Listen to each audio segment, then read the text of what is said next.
Okay, so I'll start recording, and Simone, just let people in as they drop in here. Okay. Okay, great. So as per usual, I do want to grow this mastermind, so do feel free to send some invites out to people, and also have you can invite people into the WhatsApp group as well. So those are I definitely want to grow the group. I think that the more amazing brains we have in here, the better. And so if you know people who would benefit, then that would be great. Again, these are our agreements. Curiosity is your key to how we roll. We want to be respectful, get to the point, and show up to each session, which a lot of you have been doing, which is really fantastic. So that's really important. Keep your video on if you can, please, because that way we can get a sense of like what you're doing and pay attention. And I could also pick up on who looks as though they are got a question or something. I'll be like, I try to look at the video a touch. So keep your video on. And if you got your AI in here, that's fine. I don't mind that as long as you're not just dropping your AI in and then going to do something else, because that's kind of not the point of the scenario. All right. And then, of course, if you can advise, you guys know all this. Definitely raise your hand on the app, or just unmute, or do some sort of signal to do that as well. Okay, so I've changed the selected member highlights card slightly, so we'll go over that. Today's topic, we're going to be talking about WTF, which is weakness and threat finding. I would like to, I'm very proud of the WTF acronym. And then we got some questions quick, and next mastermind date. I've also got something special for some of you that might be interested. Okay, so name, role, business. So I changed this slightly. So the top part's kind of the same, but then I want you to either focus on a success, a recent win in your business, or a challenge. What's your most pressing challenge? So those are kind of the two subtle changes of what's going on. You can do both if you like. You can do a success and a challenge. You can do just a success. You can do just a challenge. I will leave it up to you to decide. So Trev, why don't we get you to hit us off? I kind of kept you quiet last time. Um, why don't you introduce you, your role, your business, a success or a challenge? Was that Yeah, me? yeah, you. Oh, oh, Yeah, okay. Sorry. you got a I whiteboard was in the back. hoping I got I, to I give you was points here. I was hoping to not talk this one. I'm tired. Um, my name's so for those of you who don't know me, my name's Trevor Soa. I work at a company named Henderson Projects. We're a commercial and residential GC. My role here is the general manager, and I've been in that role for about 4 years. I'm not sure how much information you want on this kind of intro, Edwin, No, but yeah, I mean, just high level, just so we know, like, oh, like, is this guy like a doctor, or is he, yeah, definitely not a doctor. yeah. Definitely not a doctor. Didn't do so well in the format of school, like the structure of faculty school. But been in the construction industry for a long, long time. I've worked in many different areas of it, and I think we're on the brink of something good here. But this group has been great for meeting people and kind of just hearing about the challenges as businesses grow and scale and go through all the problems we have every day. So here for just open, honest conversations and just always learning. Right on. Cool, cool. All right.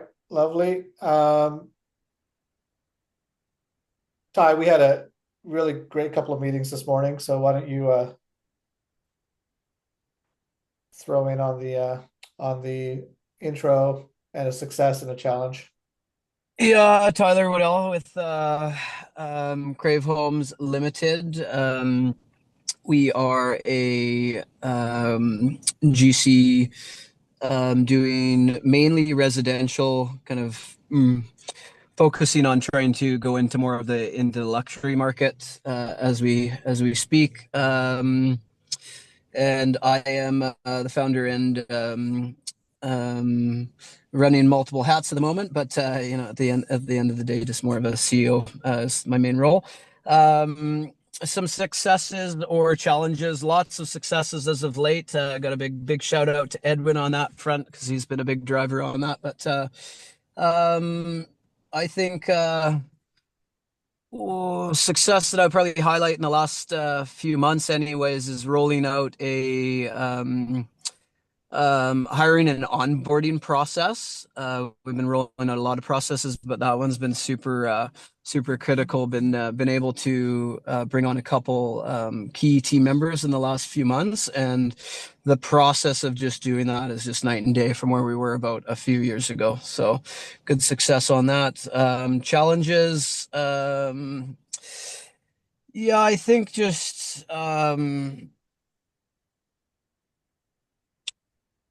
probably more so focused towards in this growth mode that we're currently in. We are doing uh I've got a lot on my plate in terms of, continuing to mentor and manage the business, and then also trying to ensure that I'm working on the business in the right areas, and really like just trying to keep those top priorities. When you're working on at any given point,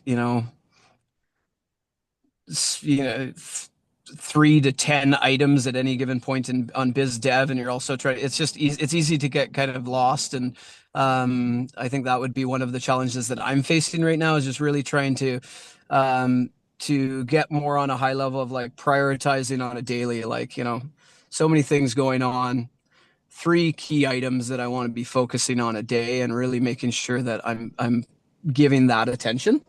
I would say would be one of the challenges that I'm personally facing as a business owner. Yeah. Anyone resonate with that? For sure. 100%. I think that's like, that's a massive one. Bruno, why don't you hit it up, and then we'll get into the topic today. Sounds good. My name is Bruno Teixeira.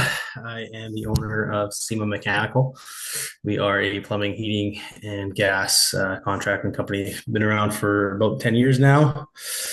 I've been in the trade myself for about 15, had a bunch of different roles, bunch of different jobs throughout my career, but sort of landed here and wanted to focus on the plumbing side of things. Recent success, I'd say in the last 6 months, we've hit a couple $100,000 months, which is the first time that we've done it since opening, and we've managed to do it 2 or 3 times now, which has been awesome. Owe it to the guys that we've got. We've got a couple solid crew members that are, we're starting to build that team, that foundation, and building around that has been nice. Challenge has been also with that, sort of figuring out how to delegate and sort of split the teams up into, I want to kind of break them up into service and new construction, and trying to figure out how to and who to put in the right paths, and how to kind of develop them into leadership roles, so that I can sort of pull back a little bit,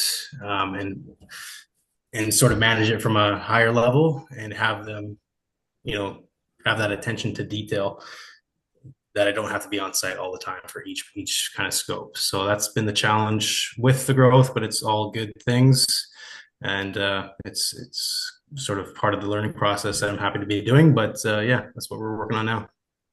Yeah, I mean, we talked pretty heavily about that idea of quality control as being one of your core values, right? It's like, it's like, how do you maintain that quality and the fidelity of what's going on? So yeah, really, really great. Yeah. Okay, so here's a great quote from Miyamoto Musashi. I sent this out in the email. If you have not read the Book of Five Rings, anyone read the Book of Five Rings? Yes. So I mean, a lot of people talk about the art of war. I think the art of war is a great non-strategy book. Like when it comes to business, applied to business, I think the Book of Five Rings is equal to, if not better in certain ways, when it comes to individual application. And so this quote is fantastic. In contests of strategy, it is bad to be led about by the enemy. You must always be able to lead the enemy about. Musashi was a master of this. I think he had 63 duels. I might have to double check the exact math, but these were like duels to the death. He started when he was like 15 or 16, and he retired. He was one of the first dual wielders. And the dude would show up and he would psychologically mess with all of his opponents. I mean, I don't know how you would survive. Like, can you imagine right now, a UFC fighter or a boxer having 63-0, especially if they were like to the death duels? Like, it's crazy to think about. And so yeah, he was a master of it, and he wrote the Book of Five Rings, and it's a masterpiece. So really, really great. Lots of little snippets. You don't have to read it all at once. You can just take from what you want. And it talks about all these different elements. So here, dude, WTF, this is what we're talking about today. And what do I mean by WTF? I mean weakness and threat finding. Okay. So we all know SWOT analysis. SWOT analysis: strength, weakness, opportunity, threat. And I'm just going to go to my different share here. I'll stop share this one and share something else instead. So a lot of us have done SWOTs, or we've done SWOTs in different formats or whatnot. And some people are not very good at doing SWOT analysis because they don't know what to do with it after. They're like, okay, great. So now I know. Now what? And so they don't know how to turn it into action. And, there is an awareness to action crossover, but a traditional SWOT looks like this. And, this means strength. This means opportunity. This means weakness. And this means threat. So there's some fundamental things about a proper SWOT analysis, and that is that this part here is internal, and this part here is external. Opportunities and threats are out there. Strengths and weaknesses are inside your business, right? The other one is that these two are positive, and these two are negative. So, when you kind of start to understand them like this, you can get a lot more sort of detail as far as like, what are we doing and how do we do it when we're going through. So we are talking about this, weakness and threat finding. We're not going to worry about this, and we're not going to worry about this. Okay. We're going to talk about weakness and threat. So when we're looking at weaknesses, which is what we're going to start with, I've got the three pillars of what I like to work on with, all my clients, plus, majority of you guys in the room, which is people, strategy, operations. Duncan on the whiteboard at Paris Mechanical, I recently drew that and then highlighted operations because we're going very heavy operations focused, right? So it's like, so sometimes you're on people, sometimes you're on strategy, sometimes you're operations. So that's kind of where I want to like make this part live. And where do you have weakness in any of these particular areas, or where have you seen examples of weakness in any of these particular areas? Because then what you can do is you can isolate. And one of the things is when you're isolating is that you want to isolate down to the most granular point you can. You don't want to isolate with a very sort of generalized aspect to what you're trying to figure out. Like sometimes, for example, you'll get a leader in a boardroom. Maybe it's you, maybe it's one of your executives, and they'll be like, oh yeah, okay, so no, you know what? We've got a problem with logistics on site. Too broad. Okay, well, we have a problem with communication on site. Still too broad. Today, a term came up in the meeting I had with Ty and the team, and I called it informational supply chain. And so I like, is it an informational supply chain? And then where's the fail point? Is it a material supply chain? Where's the fail point? Is it a transition handover, or is it what we call dwell time, where you have something that is like stuck? It's not become a lag time because no one actually can do anything until some other trigger happens. Like, is that the issue? Like, can you isolate down the issue logistically? So that would be an operational example of isolating an issue down to the most granular point. And the further you can do that, the faster you can start dealing with weaknesses. If you're dealing, and actually, I'll bring this other part up when we talk about external threats. But this whole idea of where's the weakness in the people component? Is it in onboarding? Is it in development? Is it in retention? Is it in skill transfer? Is it in tracking who's able to do what? Is it in capacity management? Is it in productivity? Is it in value alignment? Is it in bench building? Like, I'm just coming off with these on the top of my head. It's like, can you isolate down to the point? So in order to deal with a weakness, you have to isolate. This skill is what I would consider a top 10 required skill at the executive level. Vague will kill. It'll cause more conflict. It'll cause more confusion. Drill down, isolate the issue, solve that issue. And you're going to have one less issue to deal with. Now, when you're isolating, it's important to know, are you dealing with a symptom or the seed? Right? It's like this idea of, okay, well, if you're always isolating the symptom, maybe you need to take a look at isolating the seed of a thing that's causing consistent symptoms. But this skill here, isolate, top 10, I would say. I don't know what the other 9 are, but definitely feels like that's a top 10.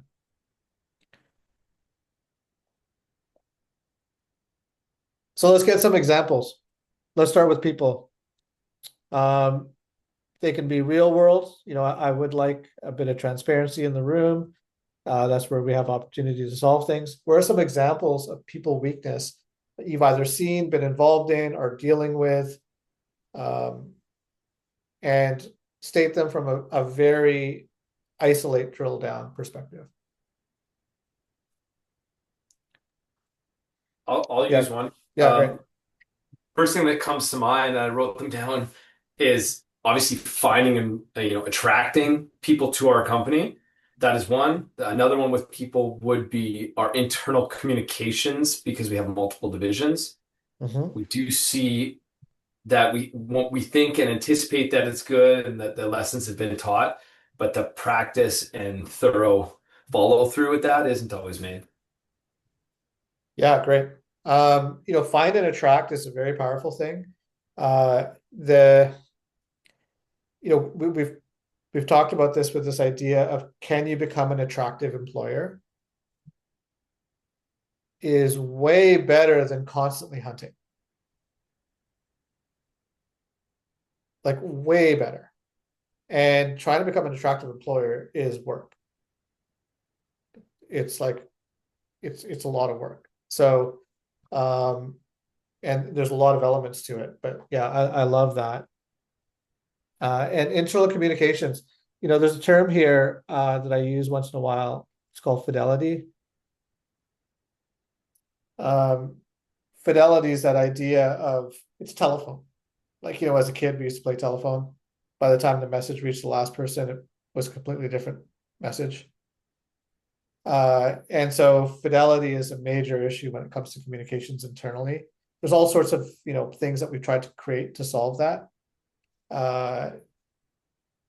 But how do you get that to trickle down? Yeah, really, really good. What else? Who else wants to talk about people weakness?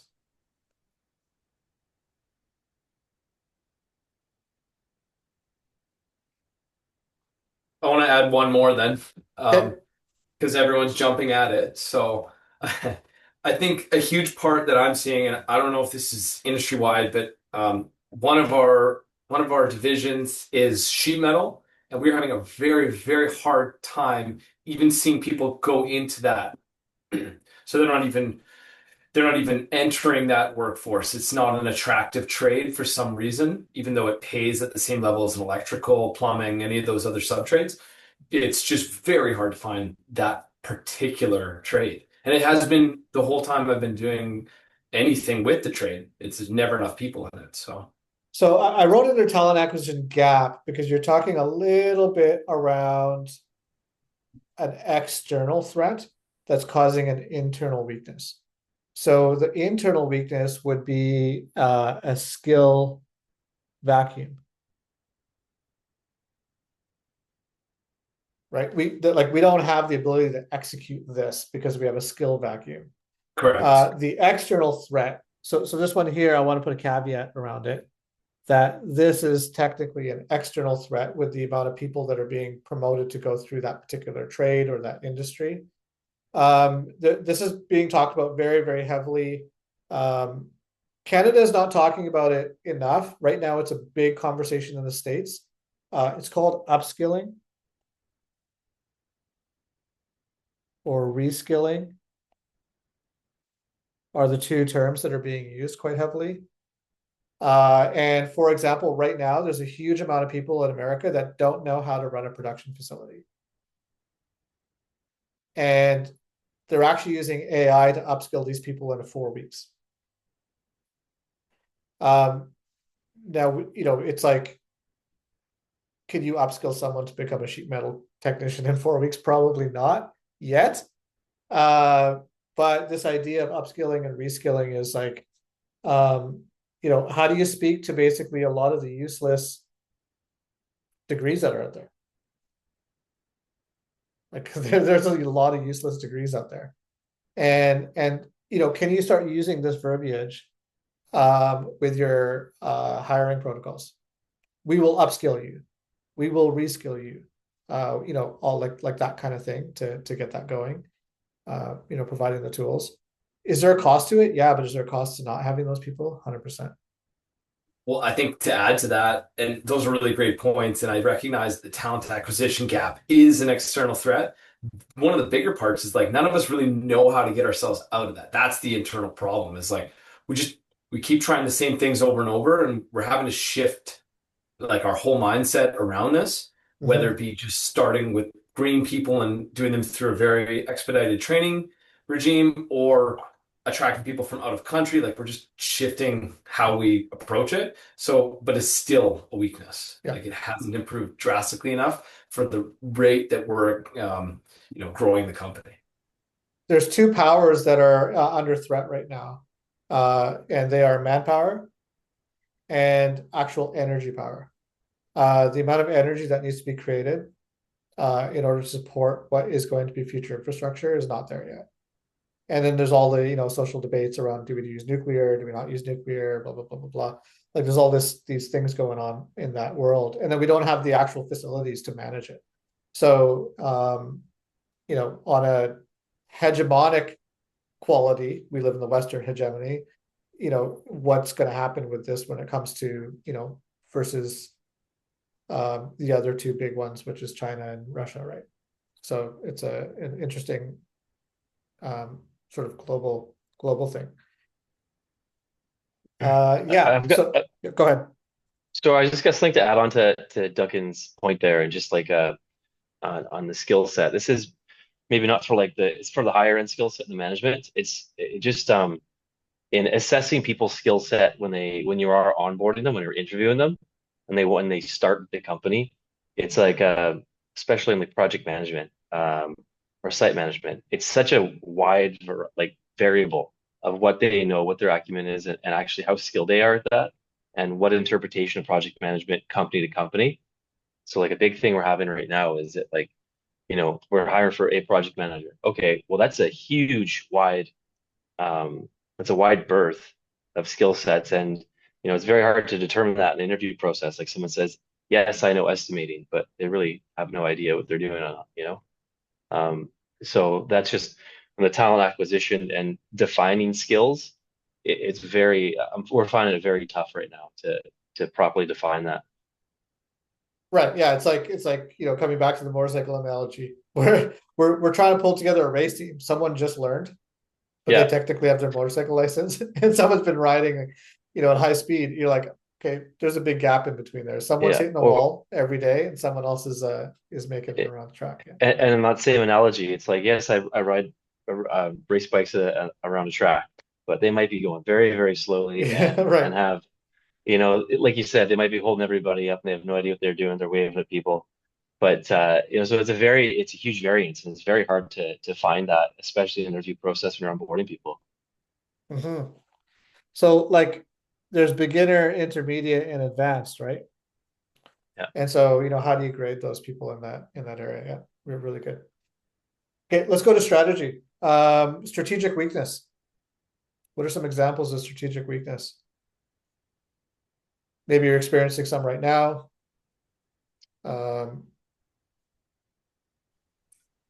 Visibility. Visibility. Yep. Yeah. Oops. Expand a little bit. In terms of marketing, gaining new customers, I'm finding a lot of our work comes from word of mouth, people that we know, contractors that we've been working with, or someone that we know internally that gets us in. Visibility in terms of Google searches, we got the Google reviews going, that's great, but throwing out ads and targeting areas that we want to work in and things of that nature, it's something that's lacking for sure. Right. So you're talking about marketing visibility that's going to tie to conversion. Yeah. Right. Yeah. And then to add to that as well, visibility, like you said, becoming that company that people want to work for. I think it works in both ways. The more you're out there and advertising yourself as a company, it's attractive to customers, but also attractive to potential employees. Yeah, and target market is really, really important, right? Like there's that term called TAM. Are you familiar with that term? Graham, you're nodding your head.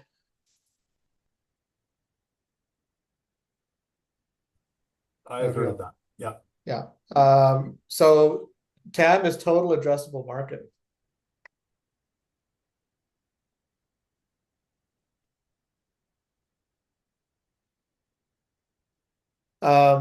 If your TAM is too small, you've got an issue. But when you go to your total addressable market, you have to go specific. You can't market to the TAM, but you have to be able to sell to the TAM. Does that make sense? Because the thing is that if you try to market to the TAM, no one in the TAM will pay attention to you because it's too vague. It's this weird upside down thing in the way that your brand is perceived in the world. But it is what it is.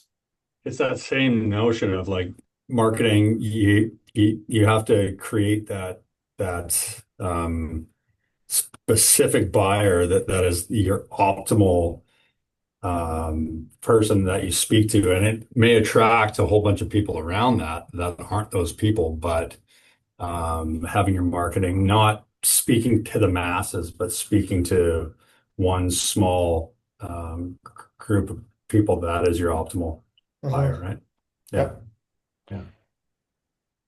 Okay, so what else weakness when it comes to strategy? I think if you're referring to integration, like if you're a growing company, you have vertical or horizontal integration opportunities, which direction to go. And when you have a large team, there's sort of a couple people pulling in different directions sometimes, Yeah, this is pillar 4 in the 5 pillars of business for those of you guys that roll with my model on that. So yeah, your pillar 4 business, vertical and horizontal, like where do you go? Knowing what to say no to, right, is super important when you're looking at that. Well, and that changes as you grow because when you were just trying to catch it all, I think you're this open funnel and now you have opportunities to say no and maybe redirect. And there's a lot of risk there. So it's a lot of fun and scary, but you also have a whole team behind you that has to lobby with you as well. And that can be a challenge because there's a lot of convincing. And some people get complacent with what we're doing and why are we deviating over here, right? So how many of you have no strategic? That would be the biggest weakness. Like, we don't have a strategy. Zero strategy is the biggest weakness. Is the biggest weakness. Yeah. I mean, I'm kind of experiencing a version of that, like with service, as you know, Edwin. Yeah. Like I came from construction, and I'm just really, struggling with the mindset shift and how different a service-based plumbing and HVAC company is from construction. And I've done my whole, professional life working for developers and builders who speak my language, not ever having to do any marketing, to going to B2C, which is, I'm just like, I'm 2.5 years in and I'm still like fucking bashing my head against the wall going like, this is crazy. Like, understanding the things that we just spoke about on the marketing front, like, and having a strategy, like looking 6 months ahead and going like, okay, heating season's coming up. Like, what are we going to be doing to attract new customers? What kind of ads do we need to be putting out? What kind of social media stuff do we need to be focusing on? Yeah, it's all, I'm still not used to it. And I lack the strategy of, companies who have gone through, 10 years of this or more, and they know the cycles and they know like, I don't know yet when those typical slow times are coming, right? I mean, I know that like in shoulder seasons when it's not hot or cold for HVAC, that sucks for HVAC, but I don't intimately know it yet, right? Yeah. And so, yeah. Yeah, and no strategy leads to scattershot operations. Yes. And wasted ad dollars as well. Yeah. Yeah. Completely. I'm going to give you an example of when I changed the strategic push at a restaurant that I was operating. This would have been Hard House. So, in total, I spent 11 years there, 8 years in one arc, 3 years in another. So I had a big impact on that business. And there was a big shift happening in the fine dining space. It was done. Like upscale casual was becoming more popular. Fine dining, tablecloth, all those things were changing. I was like, no more crumbers on the table. Like, I don't want to see anyone crumb a table. Like, it sends a message that's the wrong message. We don't want that. And so there's all these like very, very specific instructions. But I also didn't want to become hyper casual. Like, I was never kneel at a table, but also don't use a crumber. Right. But I'm also like, every single red wine outside of these ones have to get decanted. So it's like, oh, hang on, like, what are you talking about, dude? It's like, became very, very confusing. But we were still losing over time, total addressable market. People were not going out if they thought you were special occasion or pricey. So there was a day where I literally sat at one of the tables in that restaurant and I had a notebook open and I stared out the window. I just sat there and I was like staring out the window.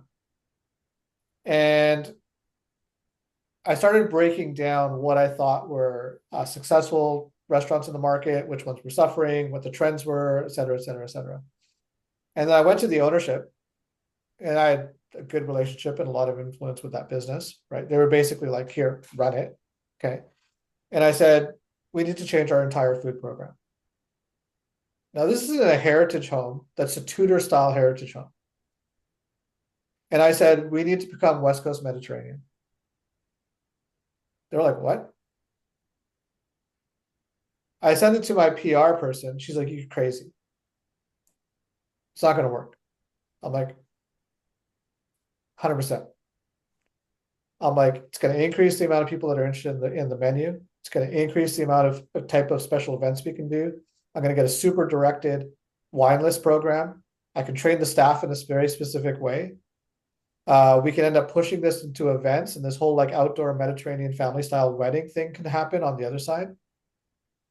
We did $1.5 million in additional sales with that one strategic decision. in the first year. It's like, Simone remembers it. She was there at the time. It's like, if you have weakness in your strategy, we didn't have a strong strategy prior to that. There was no strong identity. You're gonna be like, oh, what about this? And what about this? And what about this? And you're at the whim of a supplier that wants to sell you this, or an idea someone has over here, and you don't know where it fits. So weak strategy, I would say, is like huge, because a weak strategy will impact the people you get, and it impacts the operations that you're gonna get. I think it's worth mentioning that if you're not able to shift your strategy when you're being unsuccessful, that's equally as important as having no strategy. Because if you're seeing the strategy fail over and over and you're not recognizing it, you just keep trying it, it is going to become frustrating, right? Yeah. So what I want you to do, is, yeah, go ahead, Trevor. Just one quick question, and just throwing this out there. I mean, to interrupt the flow here, but coming from a general manager and speaking to ownership, and the owners out there, if you've been, having someone present a strategy to you, it can be very, I think, can be very tough for someone to communicate strategy to you, and what that looks like, and especially someone who's not really used to seeing a lot of business documents, a lot of business presentations. So as an owner, what would you say like the top criteria you would look for in having something presented to you, or understanding the strategy that's being presented? Yeah, you got to tell them how they're losing the fight. I mean, sure. Trev, I know your situation, and I think that it all depends on the owner, right? Like, you are in a different situation than if somebody were to come to me with something exactly the same, right? If you were to present something to your boss and present it to me, I would probably have a much different understanding and reaction to it than he would, right? And so I think that for you, you would have to tailor the presentation of it to your audience, right? And take out verbiage and specific, wording that you think is over his head, and just try to tailor it to how you think he would understand it best, right? Yeah, for sure. Yeah, I guess it's just keep slicing it up different ways until something works. Until you understand it. Yeah, simplify it down to its most simple form, and say this is the impact that this will have on your business, all the things that are important to him, right? Like your key guys, your business, your clients, or whatever it is. Like, what he values most, and for sure. And metaphors. Metaphors are good. Metaphors are your friend. Yeah, absolutely. I'm loaded with lots of those. Yeah, ChatGPT will give you 100,000 of them. Yeah. It's awesome. I'm like a metaphor. I love metaphors. I use them all the time. So, if he's into food, you're like, what if you went to the restaurant? Like, what's your favorite restaurant? It's like, I love going for Italian food. Great. What if there's chow mein on the restaurant? That's a noodle. You're gonna go, what? Yeah, right. Shitty strategy, right? We have chow mein on our restaurant. That's we have chow mein in our construction company. That's what I would tell them, and I'd say it probably just like that. I mean, I have an example of this happening to me recently. Duncan, he brought me a strategy. He brought me an opportunity that he had been working on for months with one of my other guys, and he did a beautiful job at laying out. He did kind of a pro forma of what this thing would entail, the costs associated, the potential upside for the business, for the company, and stuff like that. And it's something that I had heard whisperings about for years, and it finally came to fruition. And it was an expansion. It was a purchase of a piece of real estate in the valley, and how he presented it was like exactly in my language. It was everything. I understood all of it. And it was well put together, and I didn't really have to do much thinking. I had to look at the numbers and check them, and with anything like that, there's always risk, and but it made sense. It made sense, and we went ahead with it. So yeah. Very good. That's a perfect example too. Yeah. Very relevant. Okay, let's go to threats. So operations. Look at the weaknesses of your operations, but I want to go to threats here as well, because there's some different qualities that I want to talk about when it comes to threats. And again, remember, threats are external, and they are not good for your business. I'm going to use an example here of an actual threat that one of the big companies did not realize was going to happen. And we're talking about Google. So Sam Altman specifically held back the development of his first AI model because they didn't know how to build it outside of the Google ecosystem. Like, the entire online ecosystem was living inside Google, right? Online searches, the whole framework of it. They didn't know how to build it external of that. And they waited until they had the right strategy to build it external of that. Google didn't see this coming.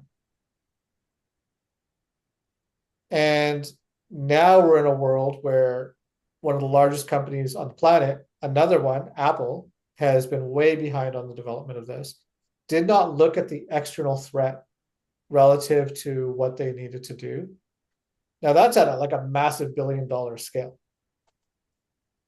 So when we're looking at external threats for ourselves, we've got several categories, and I'm going to share the ones that I've kind of thought about. We've got government. Our government, foreign government, right? Some people are impacted by tariffs. Some people aren't impacted by tariffs. Some people are impacted by, what's going to happen on different governance. We've got like government level at a municipal level that might be creating all these issues when it comes to permitting and on and on and on and on. So these are all really fundamental things. You got to look at what the governmental and governance threats are, 100%. Second one is easy. Competition. And you have two types of competition, in sector and out of sector.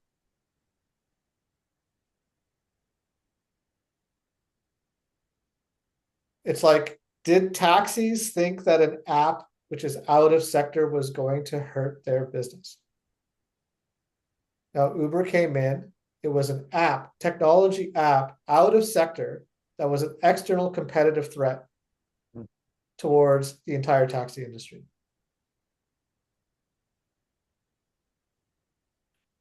Could they have seen it coming? Could they have adapted? Could they have integrated? Probably would have been much better for them. Consumer habits. What do people do and what don't they do? What do they care about? What don't they care about? Consumer habits makes a really, really big thing. The alcohol industry is expecting a $60 billion drop in the next 3 years, because the latest generation has consumer habits that are not based off of consuming alcohol. So you're going to end up with alcohol and a wine glut going on, right? Supply chain. We all experienced supply chain during COVID. What about supply chain issues?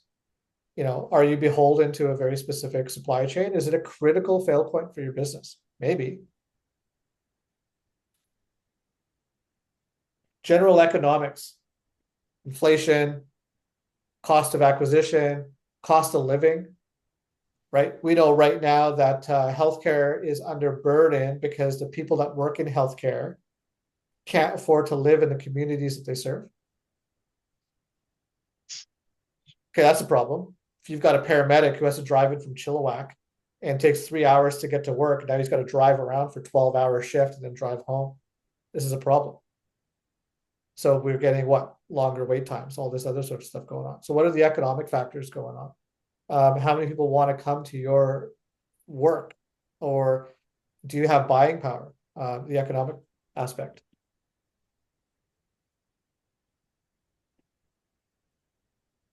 Replacement theory.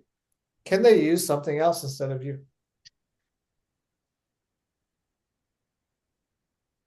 Can it be somebody else in your same market? Maybe that falls into competition. But specifically, this whole idea of like, no, we just no longer use that. Who goes to Blockbuster? Nobody. Replacement theory, Netflix, online streaming, right? Okay, so can these exist in your industry? Is it something you need to look at? So how do you explore all of these things? Okay, so there's 3 categories that I want to highlight. You can do a company-wide weakness and threat analysis. Right? What's going on across the board? So this is option 1.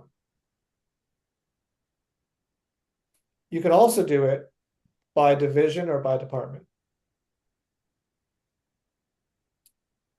So maybe you do it by product if you don't have that. Like, what is a threat to or a weakness to a specific product that you have? You could look at it from that way, and you could do an analysis from that perspective. The other one is by specific project. And for those of you guys in the construction industry, I'm not talking about a site project. I'm talking about an initiative in the business. So, hey, we want to try to maybe run this particular new process in our business. We want to take on this particular initiative or project. What is a weakness of that project? What's a threat analysis of that project? And assessing it against that. So these are the 3 areas where you can actually SWOT these, but you can very specifically WTF them as well.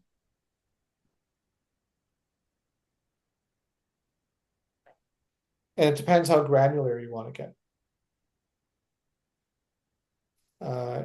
So if you want to bring in a third-party app, or do you want to build something internally?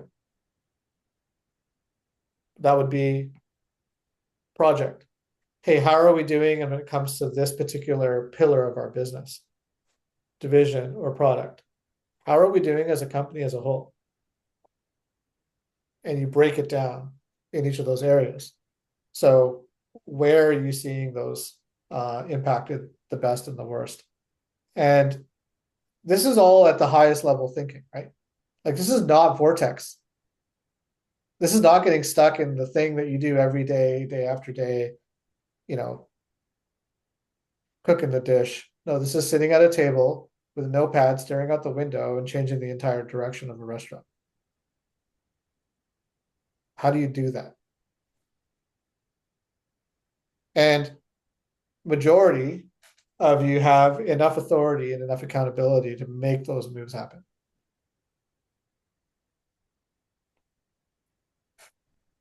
What are some thoughts? Let's open it up here a little bit. I have a couple quick ones. Yeah. I look at all of those 3, the company-wide, the divisional department, the product, the 4, and the project. And I think, what would, as an external threat, catch you off guard on any of those? And it's like any sort of misawareness, or, if you're caught on a blind spot by a divisional department's representation, how we're interpreted by the end user. If a product changes in price and you haven't paid attention, another threat.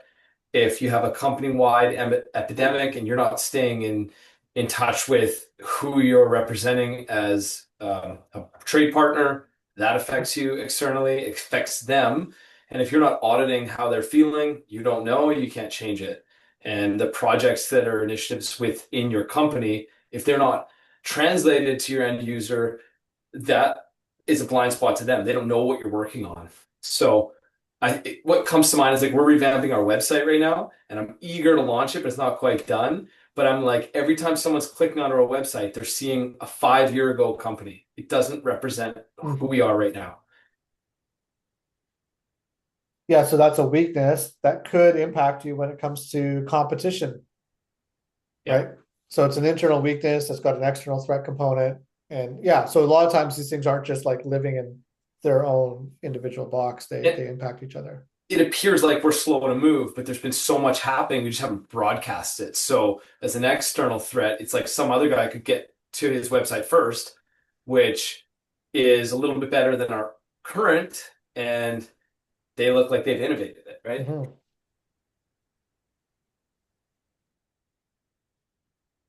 Who else wants to comment? I have a completely different angle being a solopreneur, and a younger solopreneur. But I would say for me, it's do I understand my business and my company well enough to understand my external threats? Because I think it's a lot easier to see weaknesses than it is to really understand like what would be considered an external threat for my company, and then looking forward to what I'm building and like really being able to build the skill of seeing threats. Yeah, yeah, really good point. I mean, one of the most common threats that's going on in sort of the coaching consulting space is, um, you know, people getting information from somewhere else. So can you position yourself as as an expert guide in a particular area? The other one is with someone with more advertising dollars to pull market share from you, right? So it's like, those are specific ones that are showing up in that space. But again, it also comes down to like, how big do you really want to be? Do you want to be a $10 million consulting firm, or do you want to be a $500,000 consulting firm? Those are very different goals. And so it's like figuring those two things out are also part of the strategy alignment to what you're seeing as a weakness to threat. And it changes your dynamic quite a bit. Yeah, really, really good insight. I feel like this maybe not a specific threat per se, but it's just maybe sort of like a problem in the whole scenario, and it's research. It's like it's getting the access to like the and compiling the research that allows you to identify and notice the trends and threats that are approaching your business. I would say like when I was in business development, it's very easy. That was my role. That was like I lived in that space, and I would constantly look at the threats and opportunities. That was where those two areas is where I live. But I'd say as you get busier and you start running more things and more things pile up, I'm finding it hard to like find the ability to properly compile and have access to that research necessary to really identify and forecast the threats, needed. Yeah. I think you can't go it alone either. I think that's like going it alone is tough. If you're acting like a solopreneur, intrapreneur, so you're the solopreneur inside of a business trying to solve a macro problem, man, that is a heavy hill to climb. For sure, yeah. Well, like that's sort of who else in the company would be dealing with that though? Yeah. Well, that's where you got to start building up your team to help support those decision making and insights, right? Because as long as you're the lighthouse and Yeah. the ships, well, who's I'm bearing just what, right? I'm just simply talking about like accessing data, like getting research, where to gain that research from, and like those channels to have it come into you. Yeah, but that's what I mean is that accessing the data from multiple sources, from multiple people, whether it's within an industry, whether it's within a sector, or whether it's within a team. I mean, part of this is to help do that, right? Like part of our WhatsApp community is to help do that as well. So it's like that would be a great opportunity to post some additional information, be like, hey, who's got a report? I try to throw things up. I just threw up a podcast on the WhatsApp channel, which I think everyone should listen to. And it's like, trying to get industry specific information that's going to help you identify those things. Really, yeah, absolutely vital. I totally agree with you. Yeah, but don't do it alone. I think that's hard. For sure, yeah. That's hard. Okay, so let me go to this. Where am I here? This one? Did I go to the right one? Yes, I went to the right one. Okay, so we kind of did some opening questions. We'll do takeaways in a moment, but I do want to go with this. I might go to 90 minutes on these. I don't know. I think that there's a lot of value in some of our discussion and kind of deeper diving in some of it. You know, I know a lot of you guys are time starved, but at the same time, the threat of loneliness can become the worst thing to do. So I think that that's important. Use the community. So use the WhatsApp. So get involved, right? Like what you were talking about, like data finding. If you find something that's of interest, share it on there. Just throw it on there. I think it's a good thing. This platinum level CEO group is something I'm forming. I'm hoping for a late fall launch on it. And so I will talk to you guys individually about it. I've got a very specific model that I want to follow and create and innovate on top of. And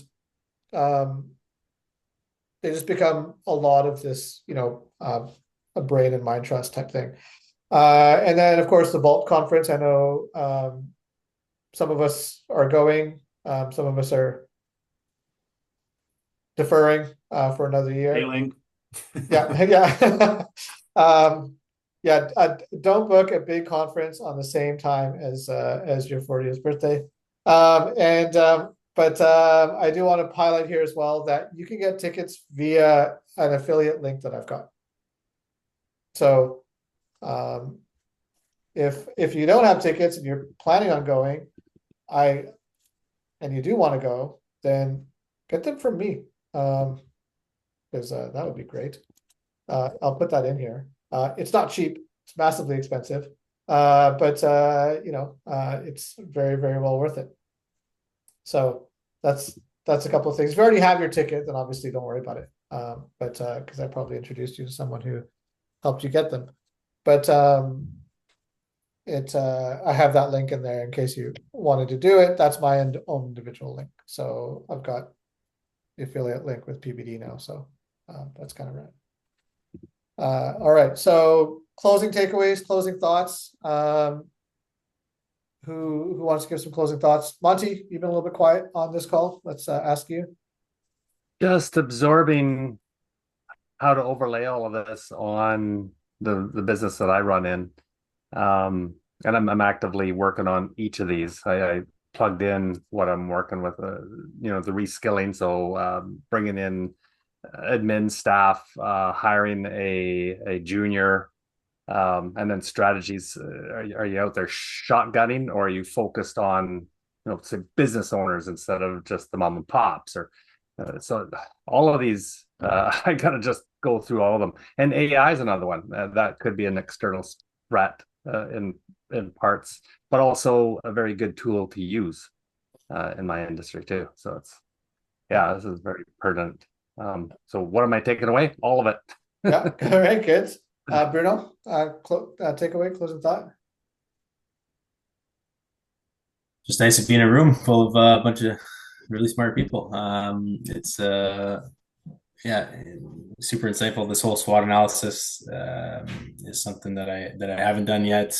The WTF, I like the term. It's something that I need to build more time. I realize that I need to build more time in my day to be able to look at the bigger picture and tackle things like this, because I find that I'm just in the trenches way too much lately. So I need to figure out a way to get out of that and build a team to a point where I can get out of that and focus more on these things, because they are looming in the back of my head as threats that I keep pushing them back. So great insight on how to tackle them and problems that, you know, a lot of you guys are a lot further along than I am, and the problems that you're facing now are things that I'm not, maybe, but it's things that I can start to think about currently. Yep, great. If anyone's got a drop, feel free to do so. We're at time, but I will hang out here for a few more minutes to continue some of the conversation. Thanks a lot, guys. I gotta run. We got a barbecue here. There's about 50 people up back, so I gotta go. Have a good time. Okay. Ciao, ciao. Hey, guys. Enjoy. Yeah. Bye, everyone. Thank you, guys. Have a good afternoon. Thanks, guys. And everyone. Thank you, guys. Have a good weekend. See you guys. Is that Ashley, Thank you. Have a great weekend, guys. did you book your flight yet? I don't know if I can